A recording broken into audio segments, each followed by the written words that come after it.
السلام عليكم ورحمة الله. بسم الله الرحمن الرحيم. الحمد لله رب العالمين، له الحمد الحسن والثناء الجميل، وأشهد أن لا إله إلا الله ملك الحق المبين، وأشهد أن محمدا رسول الله المبعوث رحمة للعالمين. We begin in the name of Allah, the most merciful, the bestower of mercy. All praise and glory belongs to Allah, Lord of the worlds. Indeed, Allah is deserving of the best of thanks and the most beautiful of praises. And we testify that no one is worthy of worship but Allah alone, without any partners, the true supreme king, that the Prophet Muhammad sallallahu alaihi wasallam was indeed his prophet and his servant and his messenger, whom he sent as a mercy to the worlds. Welcome back to this, our 5th episode of Imanology, the study of Iman. And we're still discussing belief in Allah, the first of the fundamentals of faith, the first of the pillars of Iman. And we move on to the second aspect of belief in Allah, and that is belief in His lordship, belief in His rububiyyah. And this, the second aspect, and the third and the fourth, lordship, divinity, and names and attributes, these are the categories which the scholars call Tawheed. Tawheed literally means to make something one. Wahada, the original tri-letter verb, means to make something one, or to believe that something is one. So in Islamic terminology, when we say Tawheed, the Tawheed of Allah, we mean singling Allah out in everything that is particular to Him. So Tawheed, once again, this is important to memorize, inshallah, as a believer, that Tawheed means to single Allah out in every single thing that is particular and exclusively His, exclusive to Him, the Mighty and Majestic. The first of them is our appointment in this episode, inshallah, the Tawheed of Rububiyyah, singing Allah out as the Lord and Master of the universe, in His Lordship. What does that mean? That means that a Muslim must believe, in order to have Iman, he must believe that everything aside from Allah is creation. And Allah is the creator, the master, the Lord of that creation. Meaning, He is the one responsible for that creation coming into existence. And He is the one responsible for maintaining its existence however He sees fit. So that entails a few things. The first thing it entails is that Allah is Al-Khaliq, that He is the creator exclusively, that no one but Allah creates, and that everything but Allah was created. But if we say that to be a Muslim you have to believe that Allah is the only creator, then if someone were to say, how do we understand the verse of Allah in Surah Al-Mu'minun, wherein He says, فَتَبَارَكَ اللَّهُ أَحْسَنُ الْخَالِقِينَ. So blessed is Allah, the best of creators. So creators here is mentioned in the plural, and He's the best of them, meaning there are other creators. No, we say creator here is not the creator we're discussing. Creator here, if you read the verse from the beginning and the verse before it, this is referring to design. So they are referred to creators here figuratively, whereas the intended meaning here is designers. Other than Allah can create in the sense that they can design. They can be given tools, a piece of wood, and turn it into a door. They've designed a door. Because creator literally means to bring into existence out of nothing. And that is solely for Allah, the Most High. As He said in the end of Surah Al-Hajj, يَا أَيُّهَا النَّاسِ ضُرِبَ مَثَلٌ فَاسْتَمِعُوا لَهُ. O humanity, an example has been struck, so listen carefully. إِنَّ الَّذِينَ تَدْعُونَ مِن دُونِ اللَّهِ لَن يَخْلُقُوا ذُبَابًا وَلَوْ اجْتَمَعُوا لَهُ. Those you call upon other than Allah, these idols and these false gods you call upon, besides Allah, they will not even create a fly, even if they all come together, even if they all collaborate and cooperate for it. وَإِن يَسْلُبْهُمُ الذُّبَابُ شَيْئًا لَا يَسْتَنْقِذُوهُ مِنْهُ. And even if that fly were to pull something from them, a grain of sugar, a grain of salt, whatever it may be, they will never be able to retrieve it from that fly. ضَعُفَ الطَّالِبُ وَالْمَطْلُوبُ. The verse ends by saying how weak is the seeker, someone who's trying to make a fly. وَالْمَطْلُوبُ, and the sought, how weak it is, just a fly that is sought to be made here.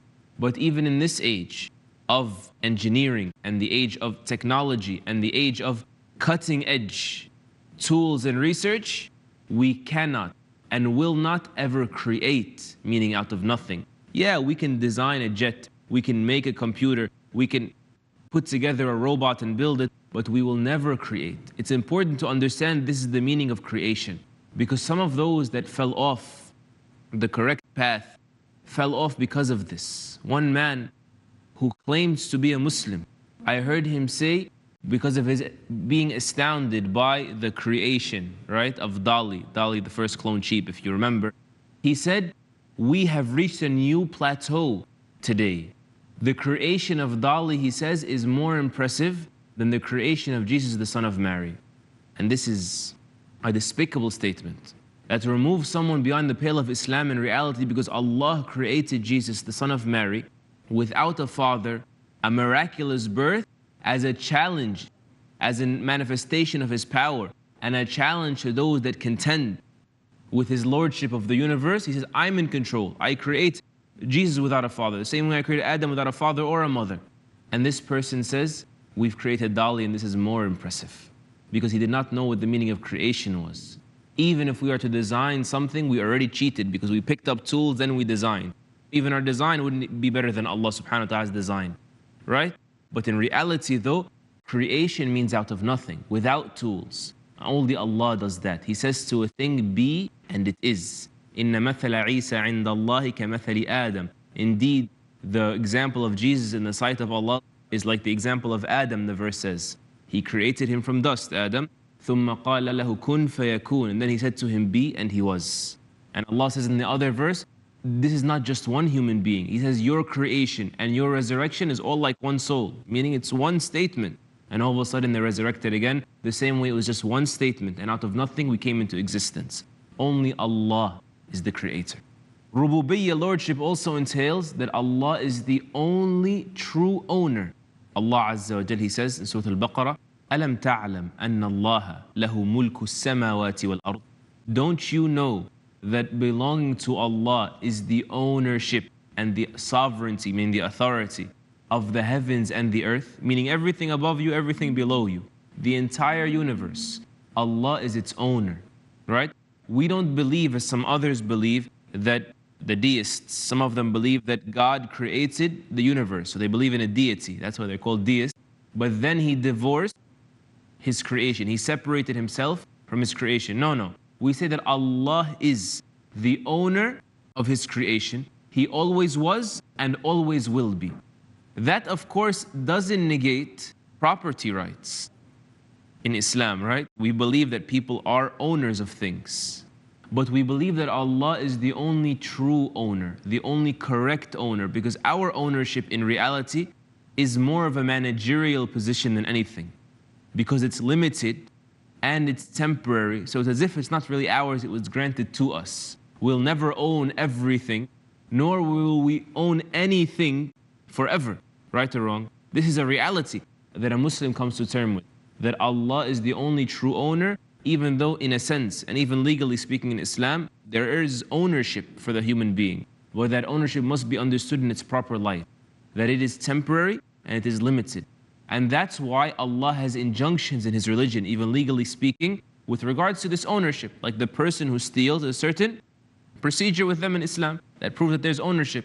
But at the same time, there's legal injunctions with regards to us not being allowed to do what we want with the things that we own, because Allah is the ultimate owner. A person is not allowed just to burn his house down, just to burn his own car down. He's not allowed to do this, because our Prophet ﷺ forbid us from squandering wealth, meaning wealth with us, which we own, is an entrustment. The only true owner is Allah the Most High. Also, believing in Allah's lordship, His rububiyyah, entails that we believe that Allah the Most High is the only true planner. He is the guardian of this universe. Since He created it, He's in charge of it.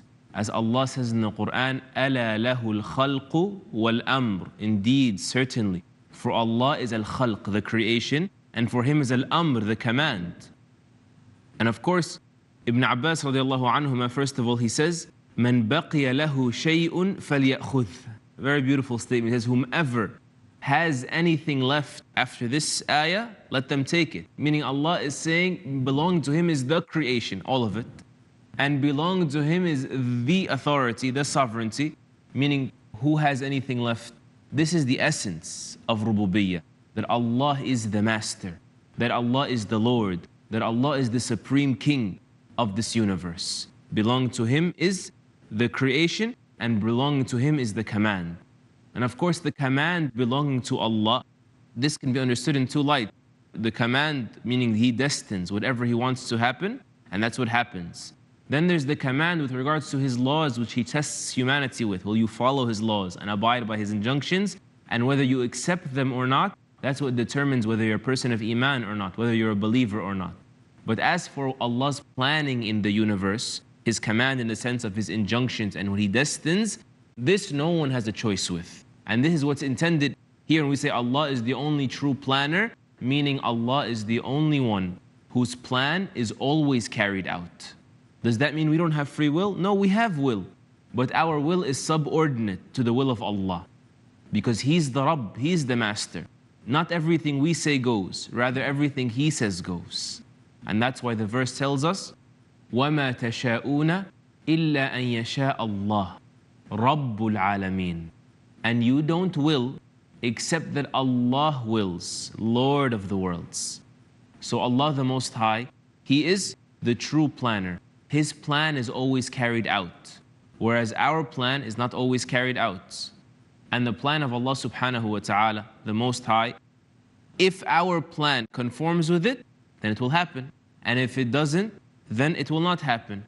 An example of that to make it clear. Allah subhanahu wa ta'ala gave us the ability to choose our actions, and we perform these actions. Let's say I will to leave my house tomorrow morning and go to work, but Allah's will is that today was my last day on earth. Therefore, in that case, my will not be carried out, whereas His will gets carried out and is executed, always, without exception, because He is Ar-Rabb. We'll end there, inshallah. After the break, we continue. Stay with us.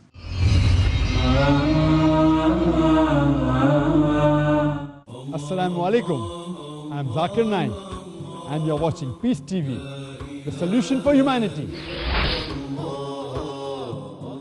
A man, a mission, a world-renowned orator on Islam and comparative religion. He dedicated more than 5 decades of his life for dawah. Ahmad Deedat. We Muslims believe that Jesus was the Christ. This book is an eternal book of guidance for you and for me, for the whole of mankind. It's a solution to the problems of mankind.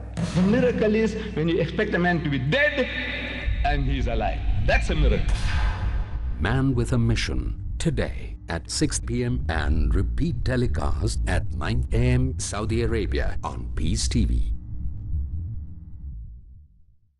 Allah subhanahu wa ta'ala, He says in the Quran that He created the death and the life for the purpose of testing us. Taqwa and truthfulness, humility and repentance, kindness and gratefulness. Are you prepared for the final exam? Are you ready? Generosity and tenderness give true value to life. To answer the most important exam that you will ever face. Dr. Jonathan Gonzalez. Live your life on purpose. Learn to utilize every moment of life to make it meaningful and precious in Live Your Life on Purpose. Next on Peace TV.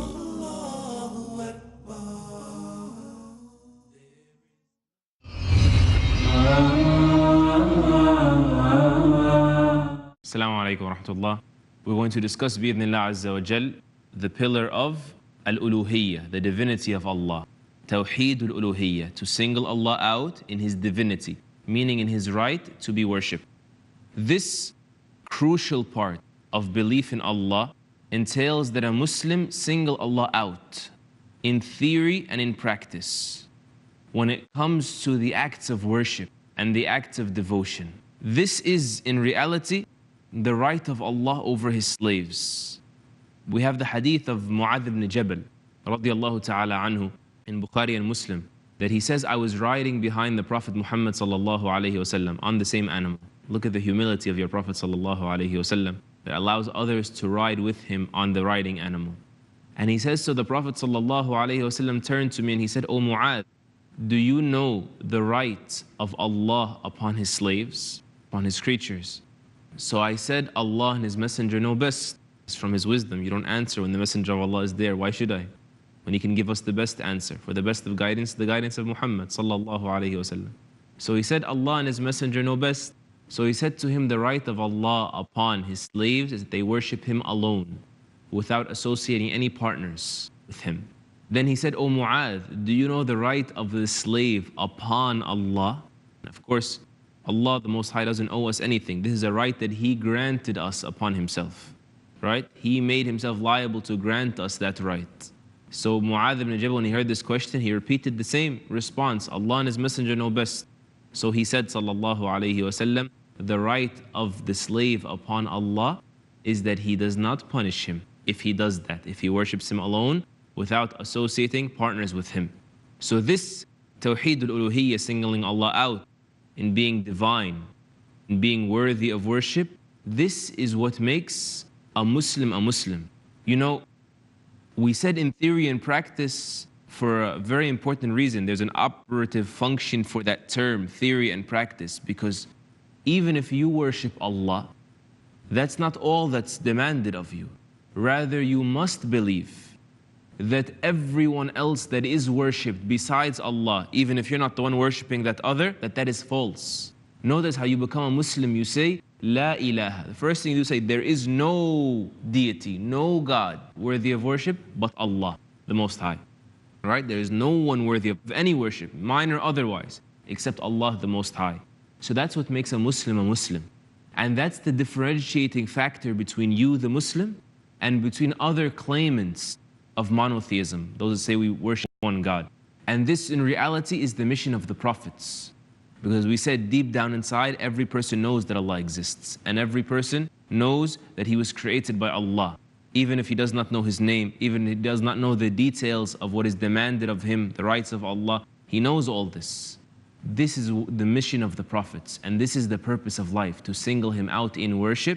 As Allah Azza wa Jal said in Surah Al-Dhariyat, وَمَا خَلَقْتُ الْجِنَّ وَالْإِنسَ إِلَّا لِيَعْبُدُونَ. And I did not create the jinn or the human being except to worship me. مَا أُرِيدُ مِنْهُ مِنْ رِزْقٍ. I don't need from them any provisions. وَمَا أُرِيدُ أَنْ يُطْعِمُونَ. Nor I need from them to offer me food. إِنَّ اللَّهَ هُوَ الرَّزَّاقُ ذُو الْقُوَّةِ الْمَتِينَ. Indeed, Allah, He is the provider, the bearer of great strength. So we said believing in Allah existing and Allah being the Lord, this was done by Satan himself. Did he not say, Rabbi, my Lord, leave me off till the last day? Didn't he say, خَلَقْتَنِي مِن نَارٍ وَخَلَقْتَهُ مِن طِينٍ. I was created by you from fire, and he was created by you, referring to Adam alayhi salam, from mud. So he affirms this rububiyyah, but he disbelieved in what? Allah's right to be worshipped.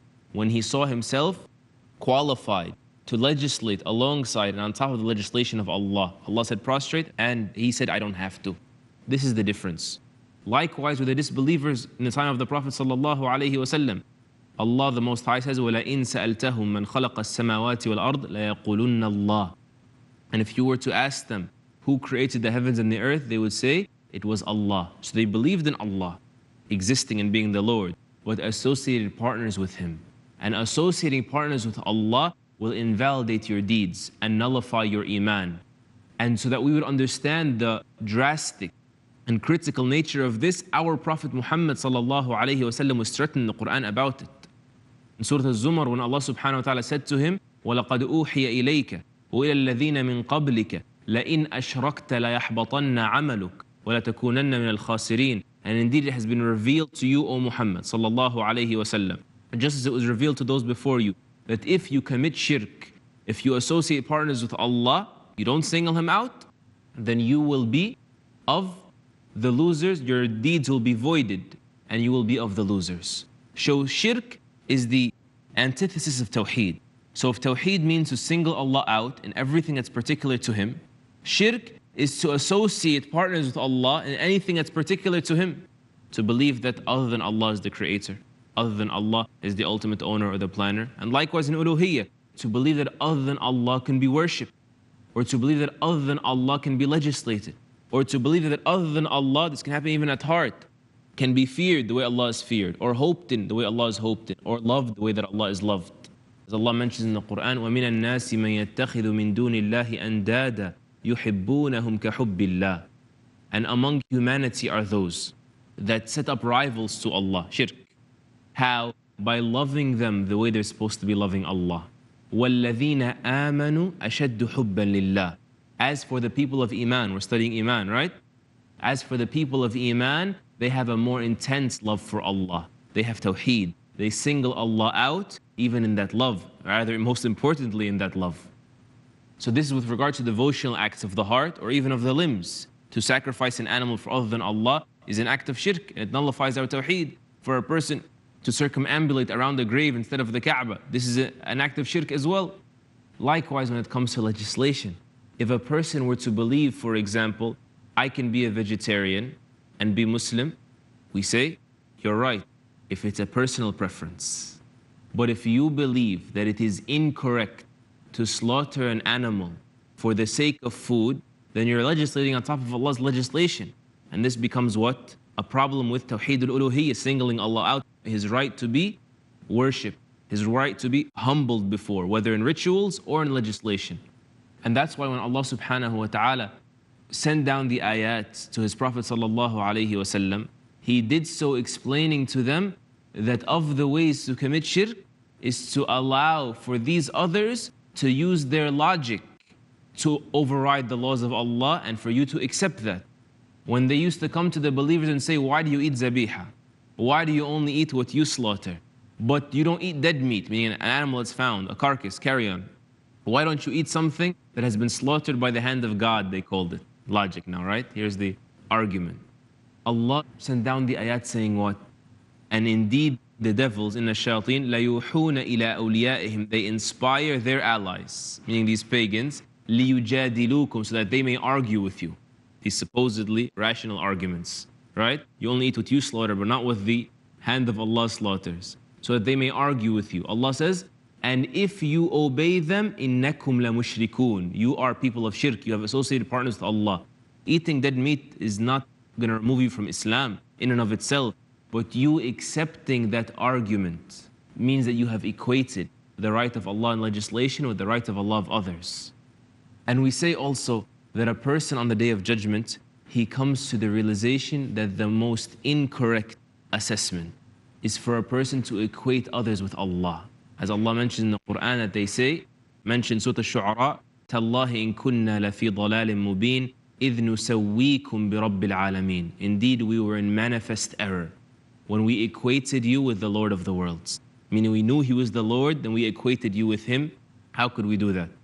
And in Sahih al-Bukhari and Muslim, the hadith of Abu Hurairah, Prophet Muhammad sallallahu alayhi wa sallam says that Allah will bring a person of the fire and He will say to him, O son of Adam, لو كان لك ما في الأرض من شيء. If you had everything that existed on earth, تفتدي به, would you ransom yourself with it? Would you give this whole planet earth that you lived on before as ransom so you can be pulled out of the fire? He will say yes. Then Allah will tell him, O son of Adam, I asked you for much less than that. I asked you to worship me alone without associating partners with me. فَأَبَيْتَ إِلَّا أَن تُشْرِكْ. But you refused and insisted that you associate partners with me. So this is Tawheed al-Uluhiyyah, singling Allah out, the Most High, in His right to be worshipped, and to admit and to say atop your lungs that no one is worthy of worship but Allah. And I accept that no one can be worshipped but Allah. So this is the belief of the Muslim, that you know that Allah is the Lord. You know that deep down inside, whether you admit it to me or not, therefore you have no right to worship anyone but Him. We believe that. But whether you do so or not, the Muslim cannot compel a person. As the verse says, أَفَأَنْتَ تُكْرِهُ النَّاسَ حَتَّى يَكُونُوا مُؤْمِنِينَ. Are you going to compel the people to be believers? No. We say as the Quran says, يَا أَيُّهَا النَّاسِ اعْبُدُوا رَبَّكُمُ الَّذِي خَلَقَكُمْ. O humanity, worship your Lord, nobody else, who created you. So if you believe He created you, it's necessary that you worship Him. But if you don't, لَا إِكْرَاهَ فِي الدِّينِ. No compulsion in the religion. Sincerity is the number one requirement for the religion. So how can I compel you to be sincere when you'll be doing it because of a compulsion and not for Allah? We'll end there, inshaAllah. I hope that last point was of benefit and of clarification for many. May Allah teach us that which will benefit us and benefit us with that which He has taught us and write for us the best of this world and the next. وصلى اللهم على نبينا محمد وعلى آله وصحبه أجمعين. Until next time, Assalamu alaikum wa rahmatullah.